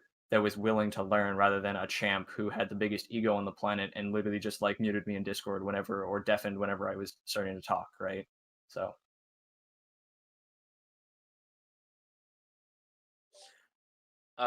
Yeah, what Spectrum is saying is really accurate. Like I've talked about like us losing last night a couple or 2 nights ago a couple of times, but something that you really got to think about and what he was nailing on the head was after the loss, how do you treat the loss?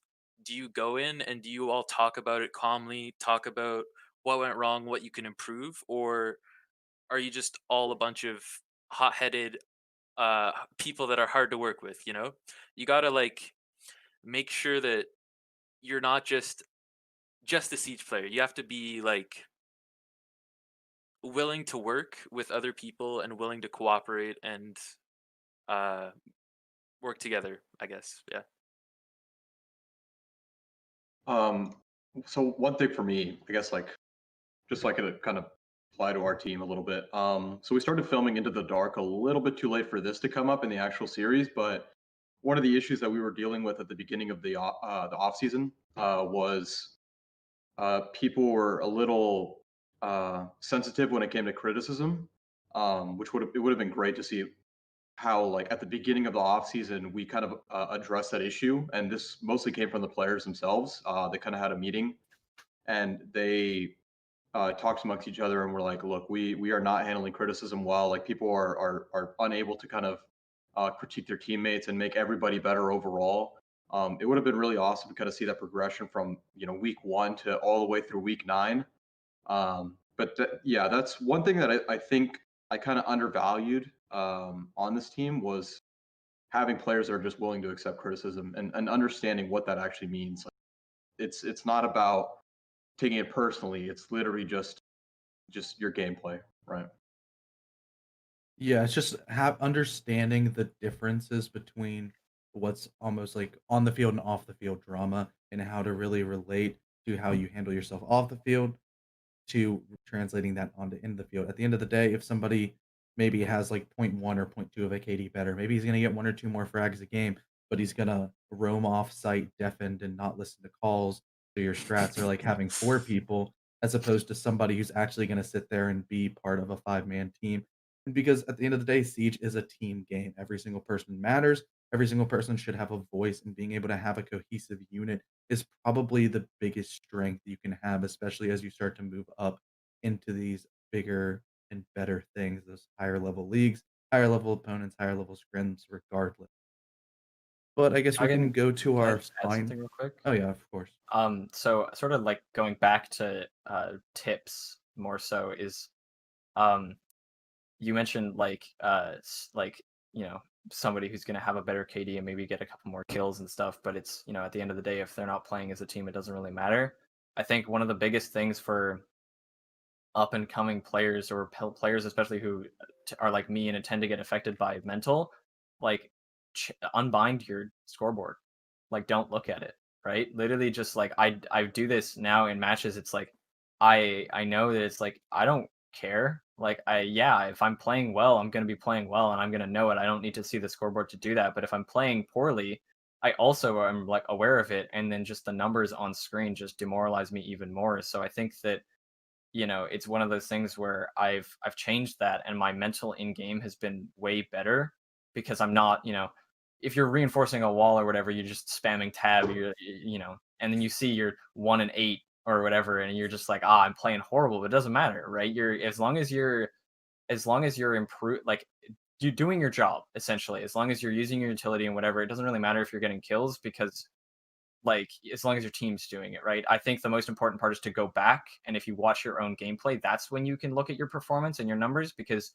the mental doesn't affect you in the moment, right? I think that's the time to look at your stats, because I think they're important. I think stats are definitely important, right? You don't want to be negative every single game, but I think in the moment of the game, the most important thing is to play your game and keep your head just keep your head level and just keep going and hope that you can improve and you can do better, because I think that the a lot of people are numbers people, right? And it just the scoreboard is just either it's going to boost their ego and they're going to get promoted to doc and just slay everybody, or they're going to be at the bottom of the leaderboard and be like, "Oh my god, I suck so much." But then in reality, they're playing smoke, they're playing thermite, they're playing clash, whatever. They're playing Wamai sitting in a corner ready to get nated 8 billion times and then not even see a person, right? Like I remember it was on Villa, my teammate Zig, he was 0-0-5 up until the 6th round, and then he got two big impact frags. And it's like I wouldn't say that he was playing bad. Every single position he was playing in, for the most part, he got util dumped.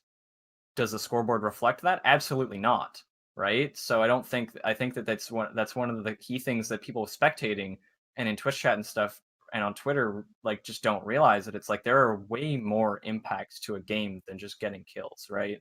So, and I think just sort of separating yourself from the numbers is one of the biggest things to improve your mental in game. So, Yeah, it's almost like to the idea of would you rather have an Ash that sprints into sight and maybe gets a kill per round, or would you rather have the Thermite that breaches, gets the control, plants the diffuser, then dies? Like which one actually helps the team more in the grand scheme of things? It's just finding necessarily not focusing directly on those numbers. That's why I think Siege GG has a really good thing with the cost and like all those other factors that go into it a lot more than just straight KD ratio and those sort of metrics because of how complicated Siege is, does paint a little bit of a better picture, but it's also just overall how you feel with the team. And really, if you're looking at the scoreboard, the only thing that really does matter is the 7-5 or 7-4 win. Whichever rounds, those are sort of the only numbers you should really be harping on. But I think we're almost out of questions. I guess do you any of you guys have any social media or anything you want to plug? Anybody in chat as well if you have any burning last minute questions as these guys go over their Twitters or however else they want to plug. If you could type those in, we'll make sure to talk about those. um think I want to add one last thing, sort of about like a developing scene, and then we can obviously get into our cloud chasing with our Twitter plugs and everything. um, but I think that it was mentioned before. I believe Headless, you said like people not knowing like who you were, and like just sort of being unknown to a sense, right? It was a big thing for us, especially like in our game against Altiora. Like before that, they were Squires. They were a pug stack that made it through quals, and we're like, Yeah. who? What?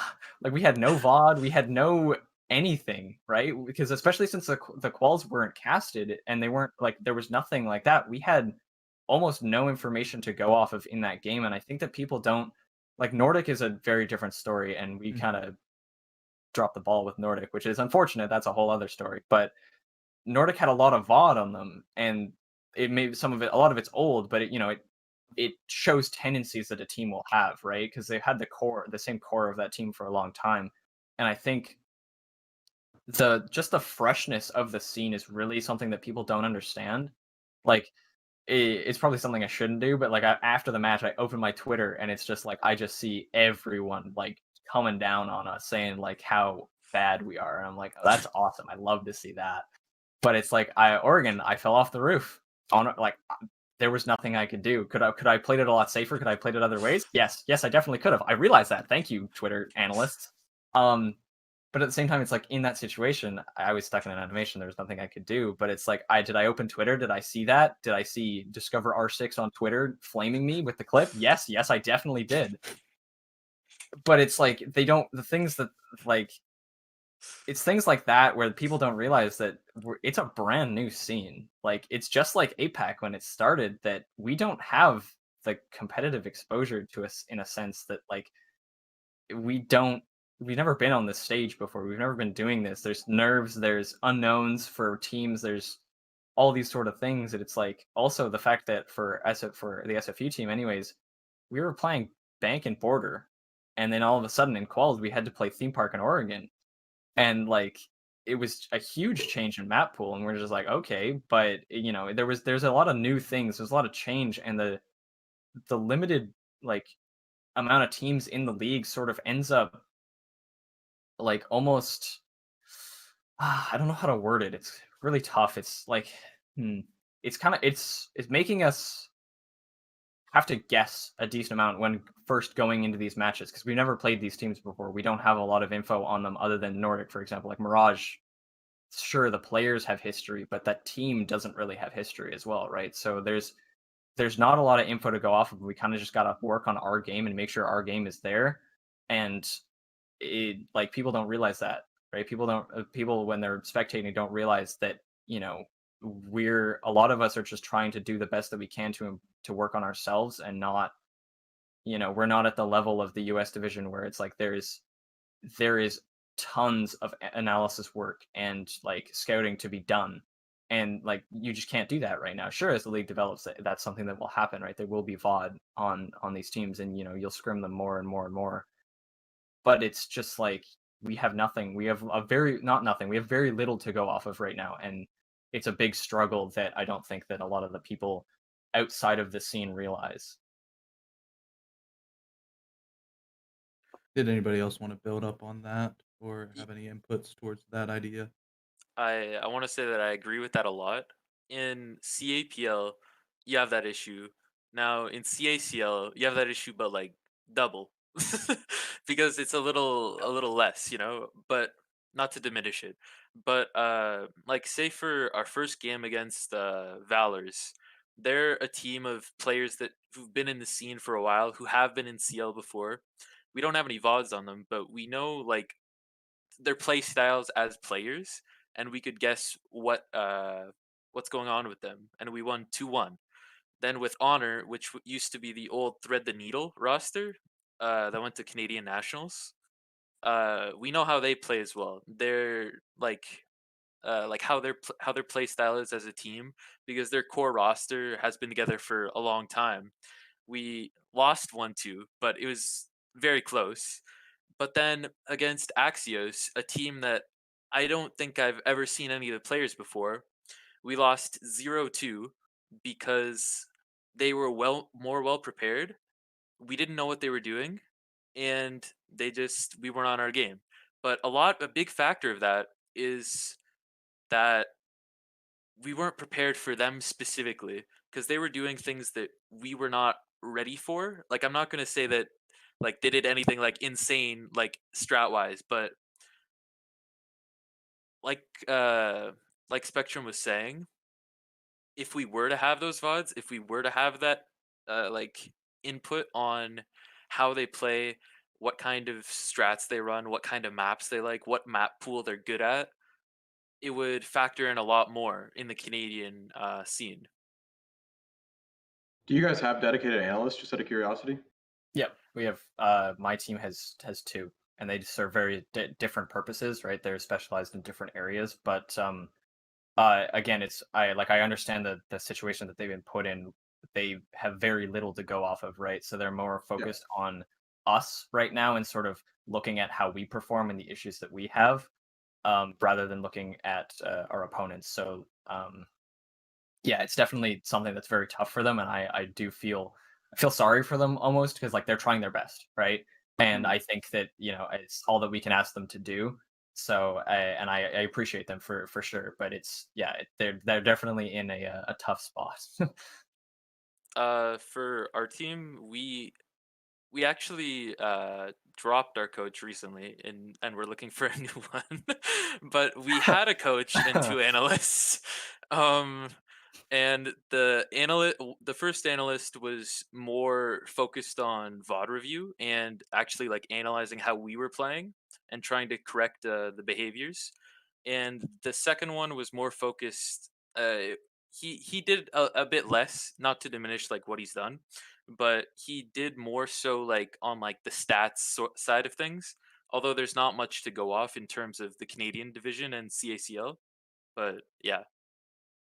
Right. I guess my advice, in case anybody is in the chat who's still looking to like, I guess, join a team or figure out like what to do. I mean, obviously you can hit up one of these two individuals and show them your stuff if you really think you've got it.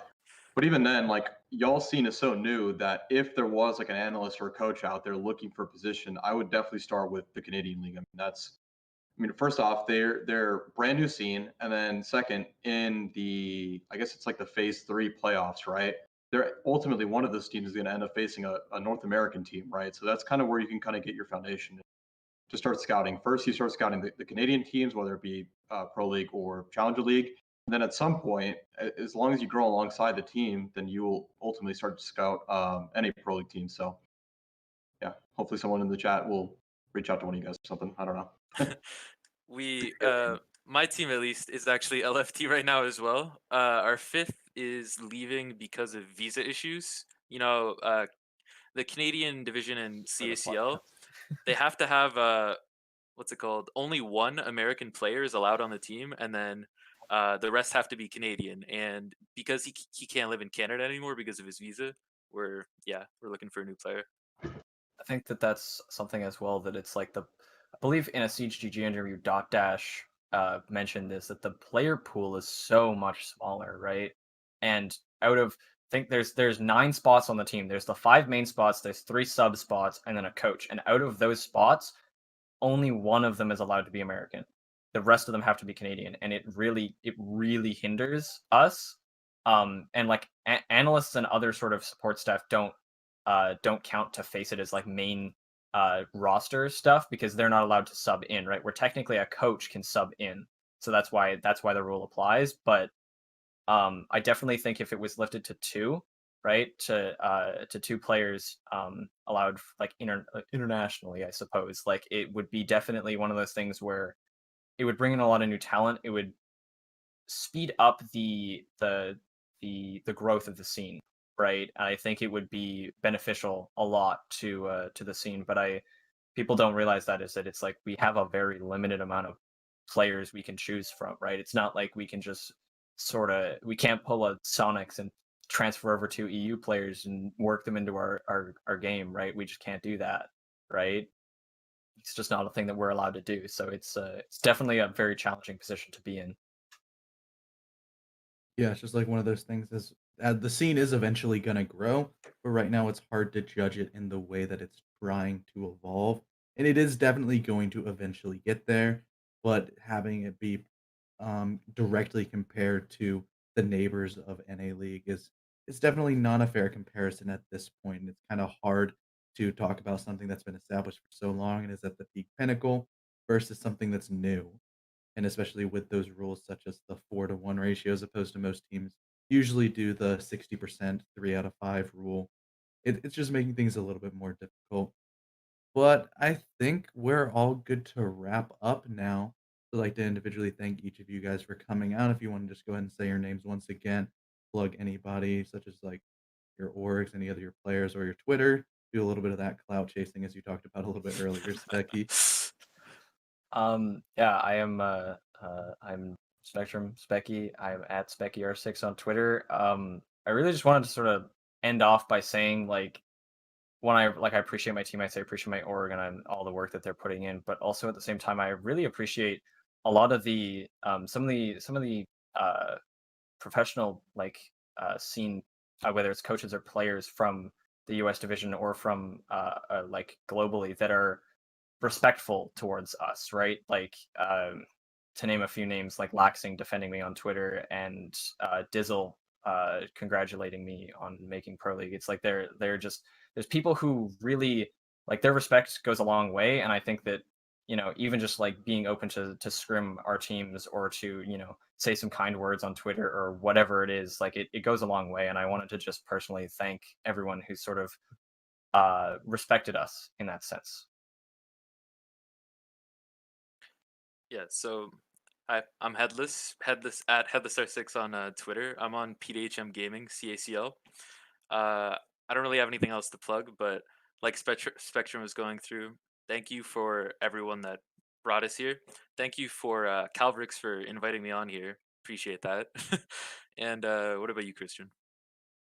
Nothing, just thanks for having me, guys. I really appreciate it, and always look forward to representing obviously my school, my team, and the collegiate scene. So And I've been the moderator trying to wrestle and getting some good questions out of these guys. My name is CDAPS. If you follow me on Twitter at CDAPSR6.